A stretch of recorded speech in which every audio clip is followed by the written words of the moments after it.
안녕하세요, 하비입니다. 오늘은 초보자도 할 수 있는 DSLR 정복하기를 해보도록 하겠습니다. 일단 DSLR은 여러 종류가 있지만 오늘 저희가 볼 것은 캐논의 크롭바디 DSLR인 60D 카메라를 알아보도록 하겠습니다. 카메라는 크게 렌즈와 바디로 나눌 수 있는데요. 이것이 카메라 바디이며 이것이 카메라 렌즈입니다. 다음은 DSLR 배터리 탈착에 대해 알려드리겠습니다. DSLR 배터리는 이렇게 생겼으며 카메라 아랫면에 있는 이 덮개를 열고 카메라 배터리의 이 방향과 접지면을 확인한 후 카메라 아랫면에 넣어줍니다. 이곳에 카메라 온오프 스위치가 있으며 온 방향으로 오른쪽으로 밀어주면 카메라가 켜지고 반대쪽인 왼쪽 방면으로 밀어주면 카메라가 꺼집니다. 60D에는 총 3가지의 다이얼이 있는데요. 모드 등을 조절할 수 있는 왼쪽 윗면의 모드 다이얼, 셔터 스피드 등을 조절할 수 있는 오른쪽 위 다이얼, 조리개 값 등등을 조절할 수 있는 LCD 오른편에 있는 이 다이얼링이 있습니다. 조리개와 셔터 스피드 모드는 추후에 가서 다시 한번 알아가 보도록 하겠습니다. 다음은 렌즈 연결법입니다. 렌즈에 있는 이 하얀 점과 바디 내부에 있는 요 하얀 점, 요거를 서로 맞춘 상태에서 시계 방향으로 돌려주면 딱 소리와 함께 연결됩니다. 렌즈를 살펴보면 렌즈 옆면에 2가지의 스위치가 있는데요. 이곳에 AF, MF 써있는 이 스위치는 오토포커스와 매뉴얼 포커스를 조절하는 스위치입니다. 내가 만약 자동으로 초점을 맞추게 하는 것을 원한다면 오토포커스인 AF, 내가 직접 초점을 조절하고 싶으면 매뉴얼 포커스인 MF를 선택해서 내가 원하는 초점 방식을 선택합니다. 포커스 스위치 밑에 있는 이 온오프 스위치는 스테블라이저, 즉 손떨림 방지 기능 온오프인데요. 이 기능을 사용하면 손떨림을 줄일 수 있으니 사용을 적극 추천합니다. 렌즈를 자세히 살펴보면 돌릴 수 있는 링이 있는데요. 뒤쪽에 이 링은 초점을 조절할 수 있는 초점 링이고 앞에 있는 이 링은 줌을 조절할 수 있는 줌 링입니다. 카메라를 들었을 때 정면에서 볼 수 있는 것이 바로 이 LCD 화면인데요. 60D의 경우 LCD 화면이 돌아가기 때문에 처음 전원을 켤 때에는 LCD 화면을 열고 돌려서 사용합니다. 또한 LCD에서는 조리개, 셔터 스피드, 적정 노출, IS 등 다양한 것을 확인할 수 있습니다. 쪽 위에 있는 이 다이얼은 모드 다이얼입니다. 모드 다이얼은 조리개 우선 모드인 AV 모드, 셔터 스피드 우선인 TV 모드, 전체 사용자가 설정할 수 있는 매뉴얼인 M 모드, 모든 것이 자동인 프로그램 모드인 P 모드, 그리고 맨 끝에 동영상 촬영을 할 수 있는 동영상 모드 등이 있습니다. 이때 동영상 모드를 선택해 준 다음 LCD 화면 한시 방향에 있는 이 버튼을 눌러주시면 동영상을 녹화하거나 끌 수가 있습니다. 또한 사진 모드에 들어가서 이 LCD 한시 방향의 이 버튼을 눌렀을 경우는 동영상 녹화 종료가 아닌 LCD 화면과 뷰파인더를 번갈아 가면서 볼 수 있는 버튼으로 변경됩니다. 하지만 여기서 주의하실 사항인데요. 뷰파인더는 렌즈 굴절로 LCD보다 더 빠른 속도로 화면을 확인할 수 있지만 조리개, 노출 등이 적용되어 있지 않은 화면으로 보여지기 때문에 조리개, 노출을 확인하실 경우에는 LCD 화면으로 확인 후에 뷰파인더로 촬영하는 것을 추천드립니다. LCD 오른편에 있는 이 인포메이션 버튼으로는 LCD 화면에 나타나는 여러 정보를 다르게 표시할 수 있습니다. 지금까지는 카메라 각 부분의 명칭을 알아봤는데요. 부분별 명칭만큼 중요한 것이 있습니다. 바로 카메라 기본 설정인데요. 이번에는 카메라 기본 설정에 대해 알아보겠습니다. 카메라 메뉴는 여기 있는 이 메뉴 버튼으로 들어갈 수 있는데요.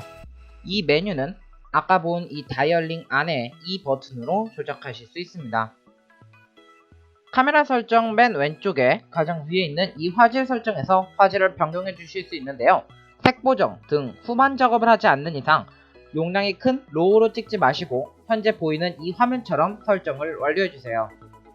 동영상도 마찬가지로 모드 다이얼에서 동영상 모드로 변환한 후 화질 설정에서 화질을 설정할 수 있으며 동영상 크기 설정에서 동영상의 해상도와 프레임을 설정할 수 있습니다. 영상, 사진을 찍기 전에 할 일이 있죠. 바로 SD카드 포맷입니다. SD카드 포맷은 오른쪽에서 5번째 이 카드 포맷을 눌러서 초기화하실 수 있습니다. 하지만 SD카드 포맷 시 SD카드에 있는 기록이 모두 날아가니 백업을 한 상태에서 해주셔야 됩니다. 네, 지금까지는 영상 혹은 사진을 찍기 위해 알아야 하거나 준비해야 하는 것들을 알아봤는데요. 이제부터 배울 것은 이것들을 활용해 여러분들이 원하는 영상 혹은 사진을 찍을 수 있을 만큼 여러 방면으로 활용하실 수 있는 기능을 설명해 드리도록 하겠습니다. 이 사진과 이 사진의 차이가 느껴지시나요? 오른쪽에 휴지를 보면 아시다시피 한 곳에 초점 맞은 이 사진과 다 초점 맞은 이 사진의 차이가 있는데요. 이 효과는 조리개에서 줄 수 있습니다. 조리개는 빛이 들어오는 구경을 조절하여 노출과 초점, 즉 심도 표현이 가능합니다. 빛이 들어오는 구경을 조절하기에 조리개 값이 커질수록 구멍이 작다는 뜻이므로 화면의 밝기가 줄어듭니다. 이런 현상을 노출 값이 작다고 말합니다. 이러한 조리개는 LCD 옆에 있는 이 릭을 사용하여 조리개 값을 변경하실 수 있습니다. 단, 사용자가 직접 설정할 수 있는 모드인 M모드와 조리개 우선 모드인 AV 모드에서 설정이 가능합니다. 이 두 사진의 차이가 느껴지시나요? 이런 차이를 우리는 셔터 스피드라고 하는데요.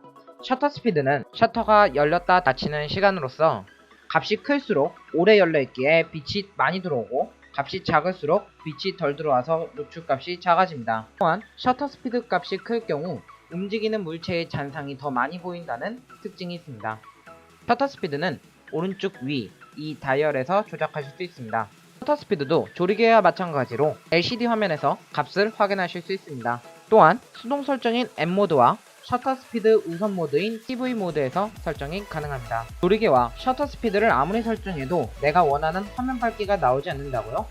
이럴 경우 다음 방법으로 ISO를 사용하여 화면 밝기, 즉 노출 값을 올릴 수 있습니다. 여기서 말하는 ISO란 이미지 센서가 인식하는 빛의 량을 증폭시켜 더욱더 밝게 만드는 작업이라고 보시면 될 것 같습니다. ISO는 카메라 위쪽에 이 버튼을 누른 채로 셔터 스피드를 조정할 수 있는 이 다이얼을 돌려서 변경할 수 있습니다. ISO도 마찬가지로 LCD에서 현재 값을 확인할 수 있습니다. 하지만 ISO를 너무 많이 올릴 경우 화면처럼 이렇게 노이즈가 생길 수 있으니 ISO는 가급적 많이 올리면 안됩니다. 마지막으로는 우리가 보는 색과 찍히는 사진과 영상의 색상을 일치시켜주는 작업인 화이트 밸런스를 맞추는 법을 알려드리겠습니다.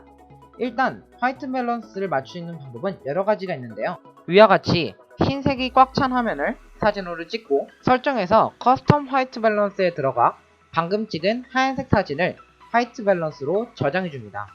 그러면 화이트 밸런스 설정이 완료됩니다. 또한 다른 방법으로는 커스텀 화이트 밸런스 위에 있는 화이트 밸런스 버튼을 눌러 자동으로 하고 싶을 때는 맨 왼쪽 AWP 수동으로 켈빈 값으로 조정하고 싶으면 맨 오른쪽에 있는 색온도로 조정하실 수 있습니다. 앞에서 본 것처럼 멋진 효과를 사용하면서 촬영하는 것도 중요하겠지만 카메라를 소중히 다루는 것도 가장 중요하겠죠? 마지막으론 DSLR을 사용할 때 주의하실 사항을 알아보도록 하겠습니다. 카메라 사용을 안 할 시에는 렌즈 캡을 씌워 혹시 모를 파손을 방지합니다. 렌즈 탈부착 시 렌즈 혹은 바디 내부에 먼지가 들어갈 수 있으니 렌즈 혹은 바디 내부에 노출되는 시간을 최소화해주세요. 렌즈를 닦을 때는 일반 안경 닦기가 아닌 더 부드러운 천인 융을 사용하여 닦거나 일회용 렌즈 클리너로 닦아주세요. LCD도 융으로 닦는 것을 추천드립니다.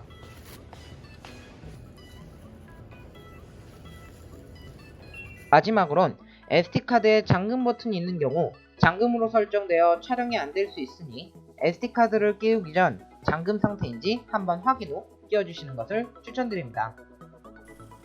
오늘은 이렇게 평소 어려워서 접근하기도 어려웠고 다가가기도 힘들었던 DSLR에 더욱더 가까이 다가갈 수 있도록 DSLR 정복하기를 해보았는데요. 카메라 효과는 한 가지의 방법이 아닌 여러 가지 방법이 있기에 각각의 역할만 알고 있다면 여러분의 스타일에 맞게 다양한 연출이 가능하니 오늘 배운 것을 다양하게 여러분만의 작품으로 만들어 보시는 건 어떨까요? 이상으로 카메라 정복하기 모두 마치도록 하겠습니다. 감사합니다.